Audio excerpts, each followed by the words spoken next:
Y el contexto es el siguiente. Varias personas presentaron un total de 6 acciones públicas de inconstitucionalidad. Estas normas fueron directas o fueron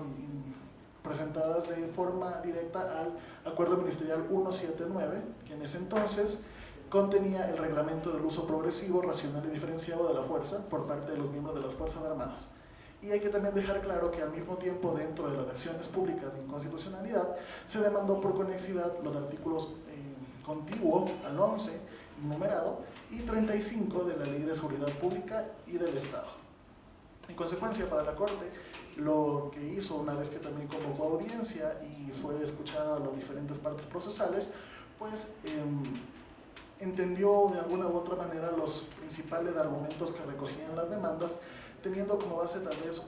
un descarte inicial que habría que hacer, que es el hecho de que el acuerdo como tal tenía una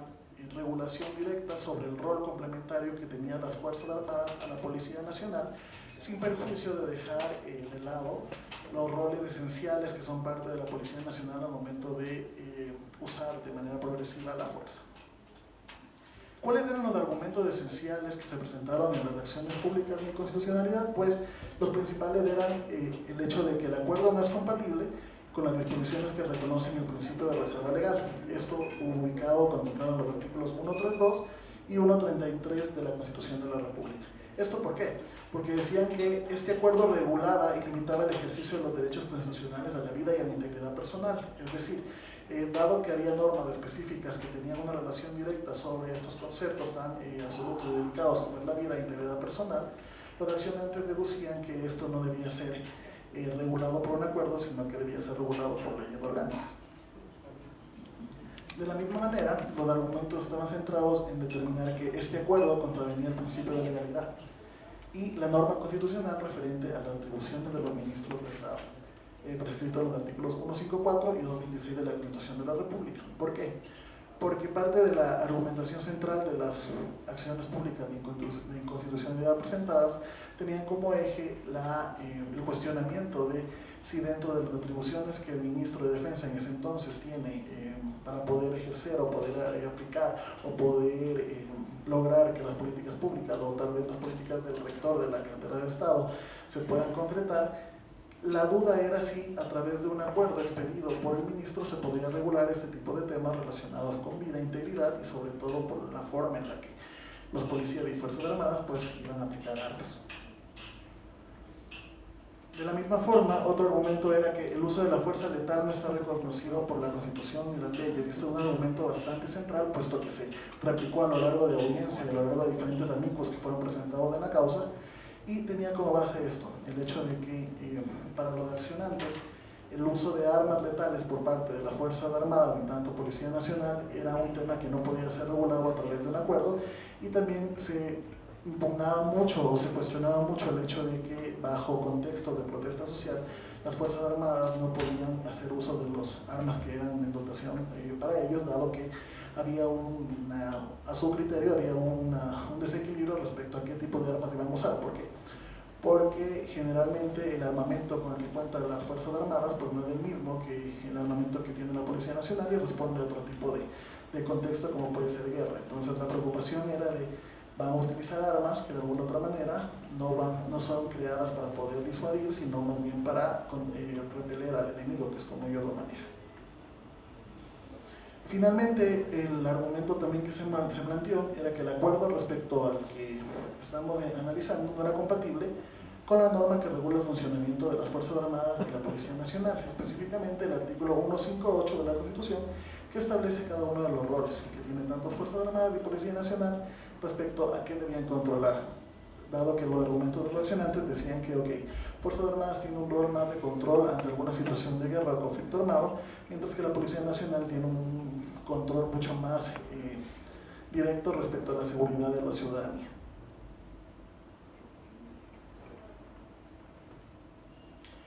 ¿Qué hizo la Corte? La Corte tiene, cuando conoce acciones públicas de inconstitucionalidad, tiene la potestad de realizar dos tipos de control: un control formal y un control de fondo.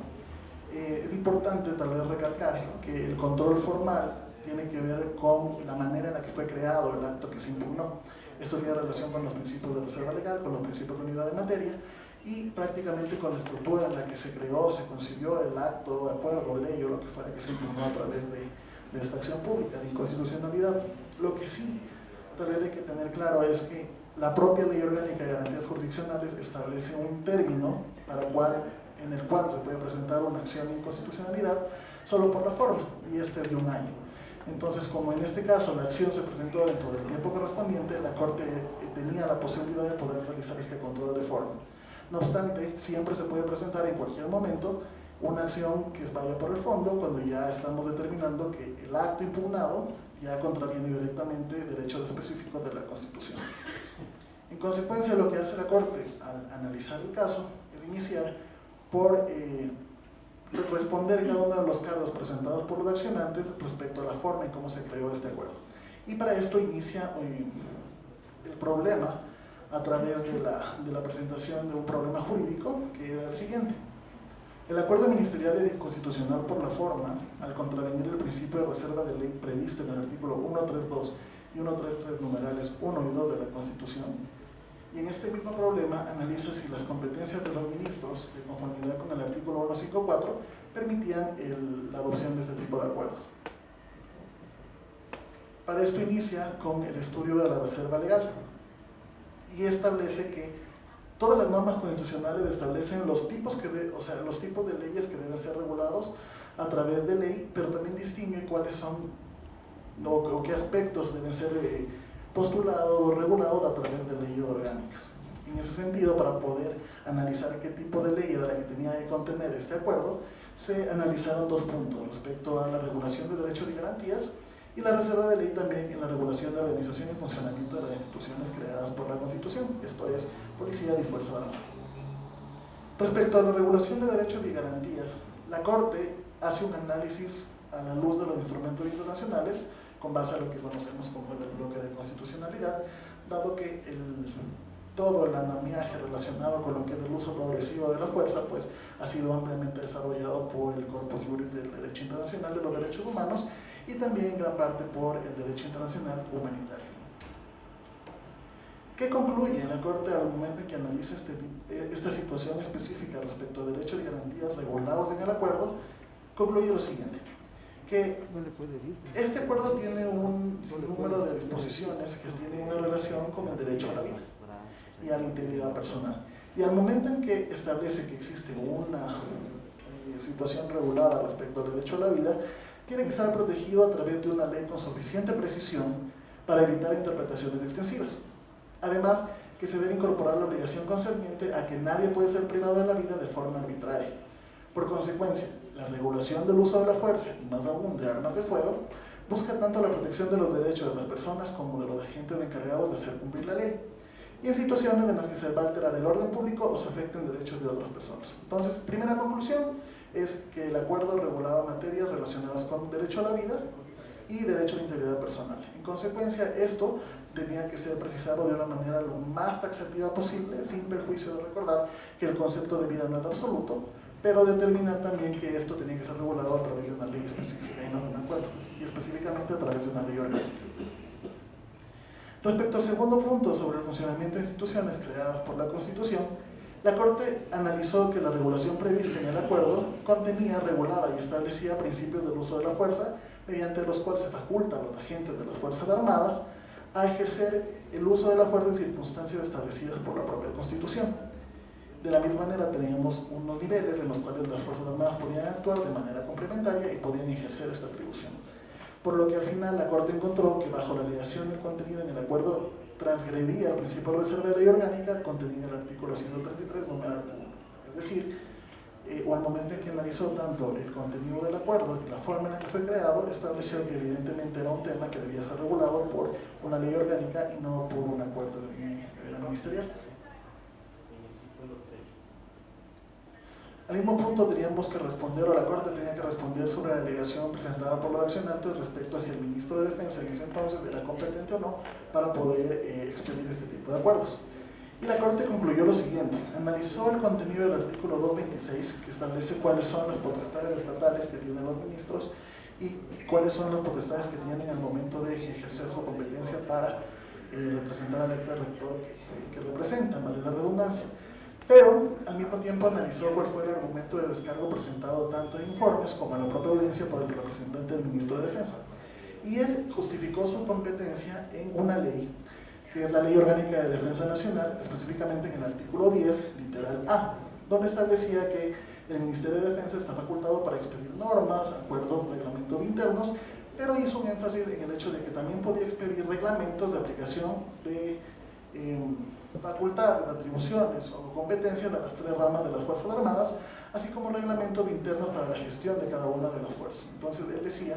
que teniendo en base o teniendo como base el hecho de que el artículo 226 le permite generar una normativa para poder ejercer su cargo, en concordancia con este artículo estaba totalmente facultado para poder regular este tipo de acciones a través del acuerdo. ¿Qué analizó la Corte y qué es lo que plasmó en la sentencia? Pues determinó que aun cuando el Ministerio de Defensa, o el ministro en este caso, tiene competencia para dictar acuerdos requeridos para su gestión, y esto va a comprender todo lo que son operaciones necesarias para dar vialidad a las políticas públicas, para poder, todo lo que tenga que ver con su cargo. Lo que no tiene, o sea, la competencia que no tiene, es para expedir acuerdos en cualquier materia. Y esto es en el caso, sobre todo, del uso progresivo de la fuerza, por las razones que ya habíamos hablado, relacionadas con el contenido de derechos que este abarcaba. De la misma manera, estableció que el ministro de Defensa se encuentra obligado a respetar el principio de reserva de ley y jerarquía de la Constitución, además de la forma en cómo se atribuye esta estructura normativa a las normas jurídicas. De la misma forma, anotó que los acuerdos se encuentran subordinados formal y materialmente a la Constitución y a los tratados de derecho internacional de los derechos humanos, así como a las leyes ordinarias. En consecuencia, para poder resolver este cargo, la Corte determinó que, en efecto, dado que ya había un cuestionamiento sobre la formación o la transgresión al principio de reserva de ley, dado que debía ser regulado a través de una ley orgánica, también determinó que en este caso, aun cuando el ministro de Defensa tiene competencia para regular actos relacionados a su gestión, bajo ningún concepto puede o podía regular materias relacionadas con vida e integridad personal a través de un acuerdo ministerial.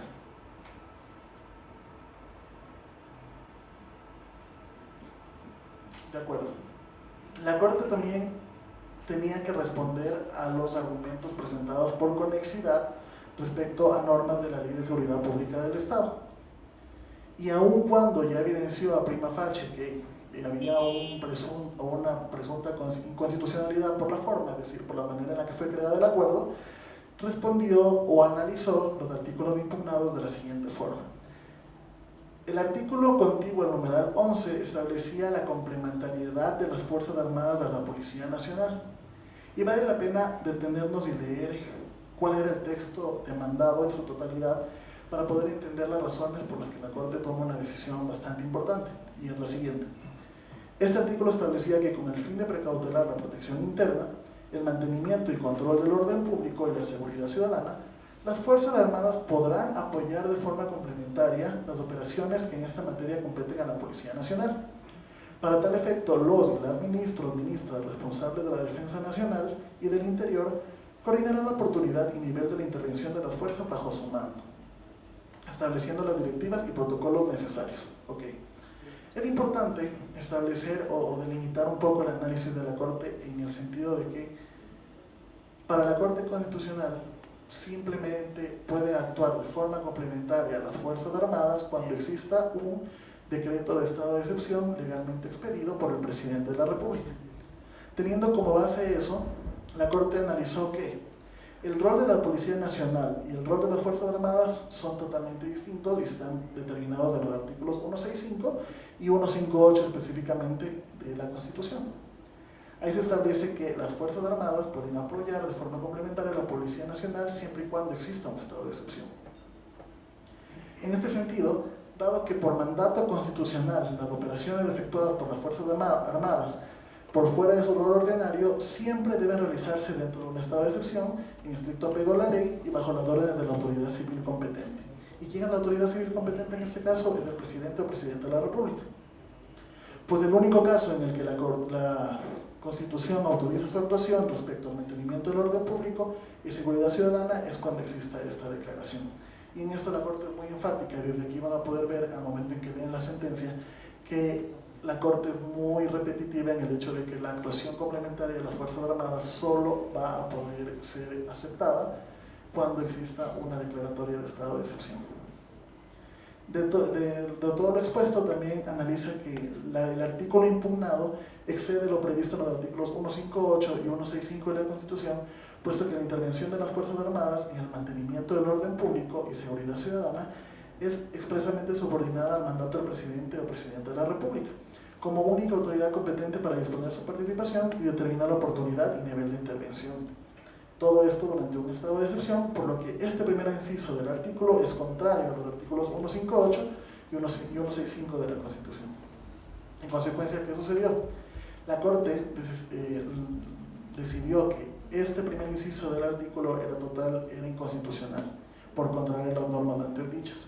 Y el efecto de esta declaratoria es que esta sección del artículo o este primer párrafo fue expulsado del ordenamiento jurídico. Aquí tal vez es importante recalcar que la Corte Constitucional, en estricto apego y en cumplimiento de la Constitución, tiene como una facultad el poder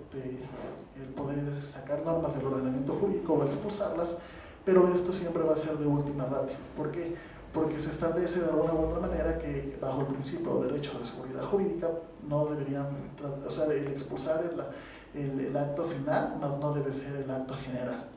Pero dadas las circunstancias y la problemática que este artículo generaba, dado que podía entenderse que las Fuerzas Armadas podían actuar de forma complementaria sin un estado de excepción, la Corte decidió que lo mejor era expulsarlo del ordenamiento jurídico. Pero aún quedaba el artículo 35, y el artículo 35 establecía una complementariedad también de las Fuerzas Armadas a la Policía Nacional, pero bajo el establecimiento o bajo el estado de excepción. En consecuencia, para el análisis de la Corte, en este caso concreto, al establecerse y ver que esta norma guardaba relación con los roles de las Fuerzas Armadas y con la declaratoria de estado de excepción previa, decidió que no había una vulneración directa, o no había una vulneración, más bien dicho, a ningún precepto constitucional, y por tanto estableció que el artículo debía seguir vigente.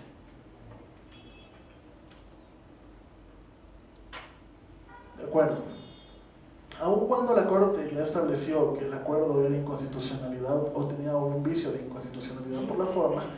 decidió establecer estándares mínimos porque tenía claro que había que hacer una construcción normativa, y esto era parte de la decisión en el sentido de que la Asamblea tenía que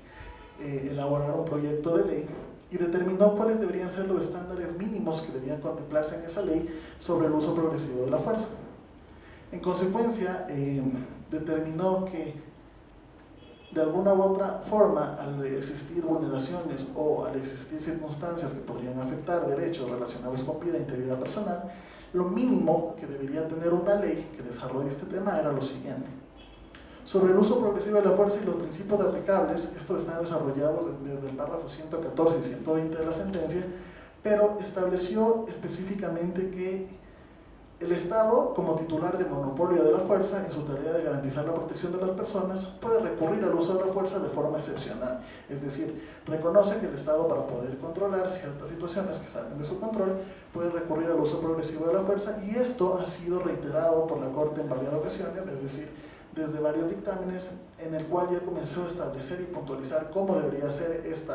este marco o este uso progresivo. Uno de los ejemplos fue el estado de excepción o el dictamen de constitucionalidad que se llevó a cabo dentro de la causa 519EE/19, donde se estableció o puntualizó claramente que tanto Fuerzas Armadas como la Policía Nacional son las únicas entidades que pueden ejercer la fuerza de manera legítima. Es así que vale referirse a los principios que constituyen un límite objetivo para el ejercicio del uso progresivo de la fuerza, desarrollados no solo en normativa internacional, sino también en el bloque de constitucionalidad por ser normas más favorables. En consecuencia, la Corte determinó que el uso progresivo de la fuerza siempre va a estar limitado por 4 principios. Y estos 4 principios son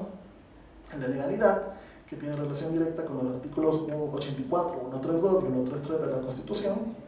el de absoluta necesidad, determinado en cuanto a que el uso de la fuerza debe limitarse y ceñirse estrictamente a la inexistencia o falta de disponibilidad de otros medios para tutelar la vida o integridad de la persona. De la misma forma, estableció que un límite al uso progresivo de la fuerza es la proporcionalidad, entendida desde 4 puntos, entendida desde la intensidad y peligrosidad de la amenaza, la forma de proceder del individuo, las condiciones del entorno y los medios de los que disponga el funcionario para abordar una situación específica. Y la humanidad, entendida esta como el hecho de que solo se va a usar la fuerza ante personas que constituyan una amenaza inminente.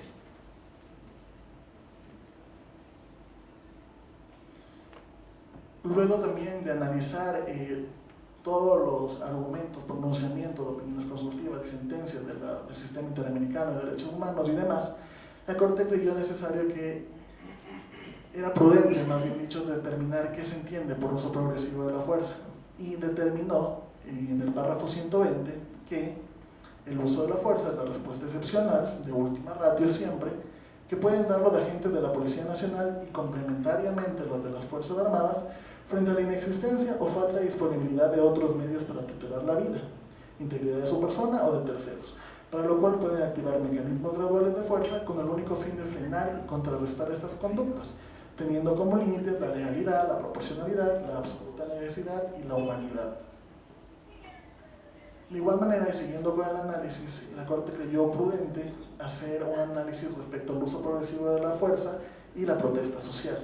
Esto analizado de los párrafos 121 a 125, donde comienza por reconocer el derecho a la protesta social de las personas, pero también determinar que siempre que este derecho a la protesta sea ejercido de manera pacífica y sin atentar contra los derechos y libertades y garantías de los terceros, el uso progresivo de la fuerza por parte de Fuerzas Armadas está supeditado a aquellos casos en los que se configuren las causales previstas en la Constitución para la declaratoria de un estado de excepción. Además, con el único fin de controlar la situación de emergencia o excepción de forma complementaria a la Policía Nacional, pues no podrá ser utilizado, y esto es importante que lo tengan claro, no podrá ser utilizado para impedir manifestaciones pacíficas en ejercicio de los derechos constitucionales. De la misma forma, al establecer estándares mínimos respecto al uso progresivo de la fuerza, la Corte estableció que en lo que tiene relación o lo que guarda relación con la vida e integridad personal, con la relación del uso progresivo de la fuerza, las armas de fuego solo podrán usarse excepcionalmente con el único fin de salvar una vida y bajo el supuesto de absoluta necesidad, por el cual solo se puede usar la fuerza contra las personas que representen un peligro directo o una amenaza directa, pues la decisión de emplearla exige considerar riesgos como lesiones de muerte de participantes pacíficos o causar una intensificación adicional de la violencia que cause un mayor número de víctimas. Así, solo en situaciones excepcionales dentro de escenarios de crisis, la privación del derecho a la vida se encuentra justificada, siempre y cuando dicha privación sea una medida de última ratio para la protección de la vida de otras personas y de los agentes de la fuerza pública. Todos estos estándares son o fueron recogidos de conformidad con lo que establece el propio Corpus Juris del Derecho Internacional de los Derechos Humanos respecto a cuándo, cómo y dónde se puede aplicar la fuerza y la relación que tiene con el derecho a la vida e integridad personal y los límites de la misma.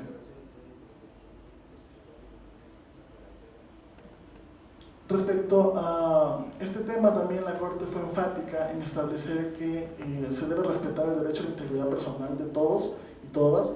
Para ello debe ser ejercida la fuerza de forma progresiva y nivelada por parte de los agentes de la Policía Nacional y siempre complementarios por las Fuerzas Armadas, de acuerdo al grado de resistencia que ponga el agresor y la amenaza contra la vida y o integridad que presente. Es decir, respecto a los niveles del uso de la fuerza que estaban en el artículo, en el acuerdo, cada nivel de la fuerza requiere un análisis individualizado de conformidad con los principios previamente detallados como límites y que dé cuenta del respeto por la integridad de las personas en cada caso concreto. Además, la Corte fue enfática en establecer que se debe precisar que al momento de establecer dichos niveles o de activar los niveles, corresponde delimitar cuáles son las acciones, cuáles son las técnicas, cuáles son los medios, cuáles son los equipamientos, armas, entre otros, que se van a usar incluso para poder pasar de un nivel a otro. Y eso fue un tema bastante discutido, pero que al final del día era necesario poder también establecerlo. Finalmente, la Corte no es ajena al hecho de que tanto Fuerzas Armadas como Policía Nacional necesitan una capacitación constante, sensibilización constante y equipamiento respecto a las armas que deben utilizar, nada aún si son ejercidas contra civiles. Y al respecto estableció que, aun cuando existe norma específica en la Constitución que determina la actuación complementaria de las Fuerzas Armadas,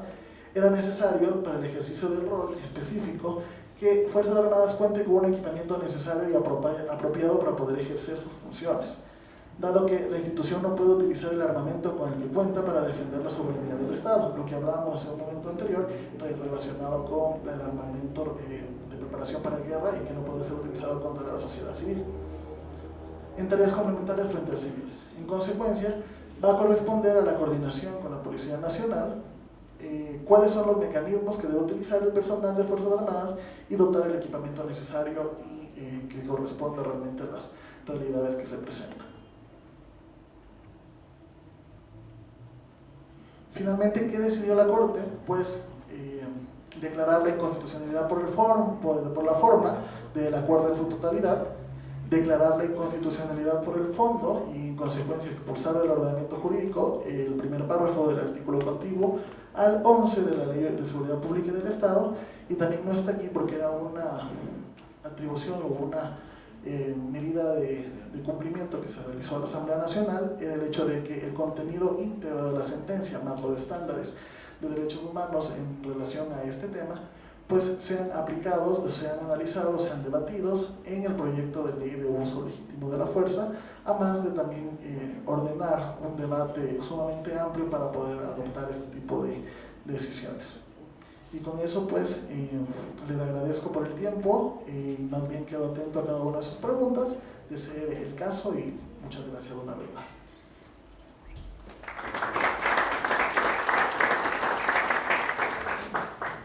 Muchas gracias, Jean-Pierre. Queremos saber si tal vez tenemos alguna pregunta. Listo, muchas gracias. Muchas gracias, buenos días con todos. Una pregunta así rapidita al expositor, al doctor. Dentro de estas, digamos, ¿cómo respetar estas garantías mínimas dentro del uso progresivo de la fuerza, como es el juez natural y esta garantía mínima también que es no, digamos, no a las ejecuciones extrajudiciales? Es decir, ¿cómo respetar estas dos garantías mínimas? Eso. Es sumamente interesante la pregunta porque nos lleva a la reflexión de qué estándares o ante qué circunstancias pues se debe o no aplicar este concepto, y sobre todo consecuencias en relación a ciertos tipos de actos. La Corte en la sentencia lo que trató de hacer es establecer un marco paraguas de actuación. Un marco paraguas en el sentido de establecer cuáles son estándares mínimos que sí o sí debería contener una ley más aún que regula un tema tan complejo como es el uso progresivo de la fuerza, al tener implicaciones directas en la vida o integridad personal de las personas. Sin perjuicio de esto, cuando ya hablamos de temas relacionados con juez natural o extralimitaciones, siempre se debe acudir a lo que reza el ordenamiento jurídico ecuatoriano, y en caso de no existir algún tipo de regulación al respecto, pues siempre vamos a tener la normativa específica relacionada al tema, que ha sido desarrollada o bastante desarrollada por el Derecho Internacional de los Derechos Humanos. Entonces, ¿cómo cumplir y cómo hacerlo? Pues tratando de ver las nociones básicas de estos principios para poder aplicarlos de conformidad con lo ya establecido, y teniendo en cuenta que siempre el uso progresivo de la fuerza va a tener una limitante, que son 4 principios establecidos y que en la ley se desarrollaron no todos más. Muchísimas gracias. ¿Alguien más? Vamos por aquí, luego voy al fondo. Gracias, buenos días al señor expositor. Quería únicamente que nos aclare que quién o qué persona consideraría el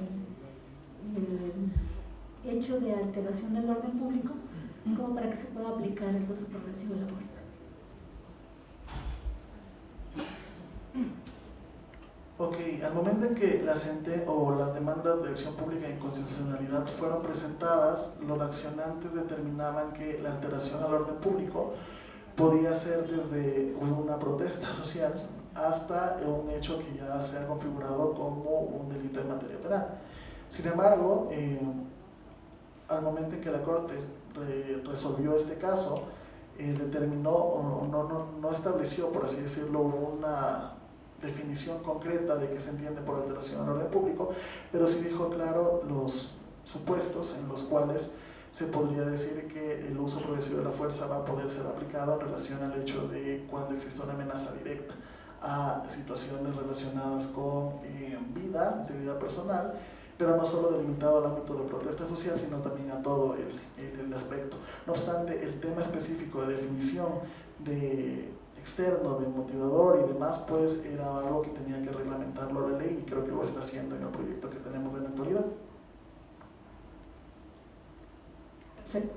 Perfecto, muchas gracias. Por acá teníamos otra pregunta. Buenos días.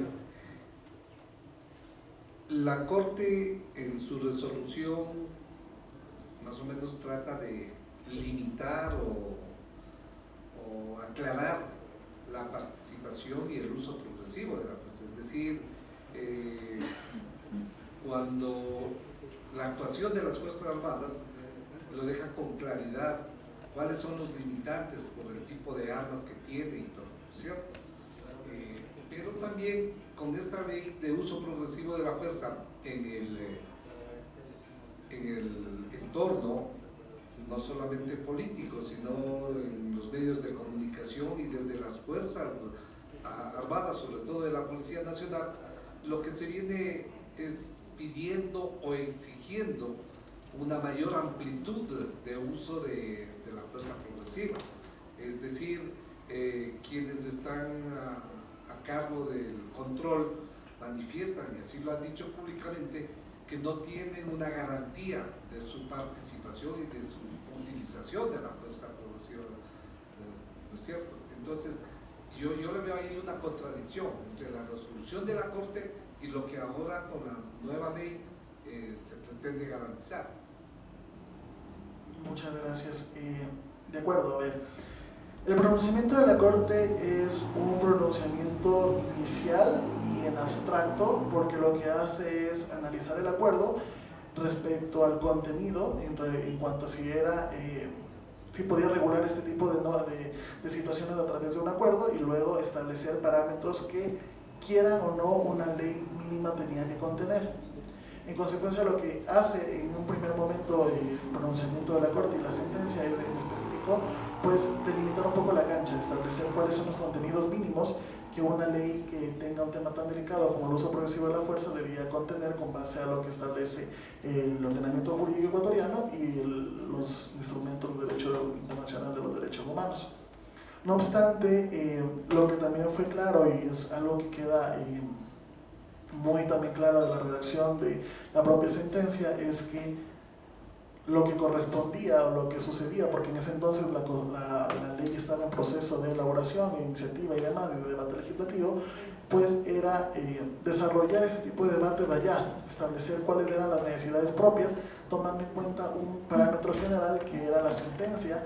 y que eran los principios rectores frente a estas conductas. Entonces, si tal vez existe algún tipo de contradicción en este momento, pues creo que con el uso, el establecimiento y con la publicación de la ley, pues se podrá tomar las medidas que la ciudadanía corresponda. Pero creo yo que en un primer momento la ley en esencia pues debe y tiene que, más bien dicho, pues ser leal a los criterios que la Corte estableció. Muchas gracias. Por acá, vamos por acá y después enseguida le doy la palabra. Buen día con todos, doctor, compañeros. Quisiera que, por favor, más que una pregunta, es una aclaración respecto si la Corte, el criterio de la Corte únicamente determina que el uso progresivo de la fuerza es cuando exista una declaratoria de estado de excepción. Gracias por la pregunta. A ver, la noción de uso progresivo de la fuerza está en el párrafo 120, que es lo que entiende la Corte que se debería entender por uso progresivo de la fuerza y como respuesta excepcional. No obstante, lo que sí también deja claro la Corte es respecto al rol complementario de Fuerzas Armadas. Y cuando hablamos de rol complementario de Fuerzas Armadas, este siempre va a estar limitado a una declaratoria de estado de excepción por su función natural. Es decir, el propio artículo 158 de la Constitución establece el rol de Policía Nacional, que es relacionado con seguridad ciudadana, y el rol de las Fuerzas Armadas, que es con el control de la soberanía cuando existe una situación de conflictos armados, por así decirlo. No obstante, lo que sí deja claro es que las Fuerzas Armadas pueden complementar a la Policía Nacional, pero siempre y cuando exista un estado de excepción. Si no existe un estado de excepción, ese rol complementario no se puede activar, por lo tanto sería una situación pues no prevista por la ley y por la Constitución y en este caso por la sentencia. Gracias, doctor. Finalmente, la Corte analizó la diferencia entre el uso progresivo de la fuerza, el uso racional y el uso diferenciado de la fuerza. No, la Corte no entró a analizar eso porque no hizo un análisis de fondo del acuerdo, sino solo hizo un análisis formal, pero decidió y estableció que era necesario, como era un tema que se iba a discutir en la Asamblea, establecer estándares mínimos. Y en esos estándares mínimos recogió a su criterio o a criterio de, en este caso, de las solicitudes planteadas por los accionantes para dar respuesta a esto, establecer estos mínimos que sí o sí debía tener una ley respecto a este tema. Muchas gracias. En honor al tiempo vamos a recibir la última consulta y porque ya tenemos a nuestro segundo ponente aquí. Muchas gracias. Buenos días, doctor. La siguiente pregunta va relacionada respecto al rol de la Corte en relación a la vía adecuada que debe canalizar las respuestas efectivas a los requerimientos sociales realizados en las protestas sociales, que en inicio se torna pacífica, pero frente a la falta de respuesta efectiva del Estado desemboca en la violencia, para lo cual la respuesta estatal sería un estado de excepción para que se pueda justificar el uso progresivo de la fuerza o la actuación estatal. ¿Cuál sería el rol de la Corte Constitucional en este aspecto o la vía adecuada para dar una respuesta efectiva para que se pueda evitar que la protesta social se convierta en una protesta violenta? Hay que dejar claro que en ningún momento dentro de la sentencia de la Corte o la Corte en sí establece que el estado de excepción guarda íntima relación con la protesta social. Eso no lo dice la sentencia y tampoco tiene relación directa, más sin embargo lo que sí hay que dejar claro es el hecho de que siempre que exista una actuación complementaria de Fuerzas Armadas a Policía Nacional debe haber un estado de excepción, eso sí. Si no existe el estado de excepción, la activación de este rol complementario no podría existir. Ahora bien, de los párrafos 125 en adelante, la Corte analiza de manera abstracta, porque no es un control de fondo, otra vez, el hecho de cómo se da la respuesta por parte de agentes ante la protesta social y establece mínimos relacionados de que no se puede utilizar armas de fuego para poder esparcir o alejar o incluso pueda amedrentar este tipo de situaciones, porque reconoce que es un derecho establecido en la propia Constitución respecto al ejercicio de libre desarrollo de la persona y de las personas y los demás que están relacionados con este derecho intrínsecamente. No obstante, es preciso también abonar el hecho de que cuando hay una declaratoria de estado de excepción, uno de los roles de la Corte o su deber principal en este caso es dictaminar la constitucionalidad o no del decreto que constituye ese estado. En consecuencia, y lo han podido ver a lo largo de este tiempo, puesto que hemos tenido un crecimiento de declaratorias de estado de excepción, la Corte siempre ha cumplido con su facultad de poder dictaminar la constitucionalidad o no, y en ocasiones ha dicho procede, o en ocasiones ha dicho de inconstitucionalidad o es inconstitucional, haciendo que el cese o que las acciones derivadas de este estado de excepción pues sean suspendidas de forma inmediata. Entonces el control que tiene la Corte de a través de la constitucionalidad o no de los dictámenes, y sería la forma en la que se podría controlar este tipo de situaciones.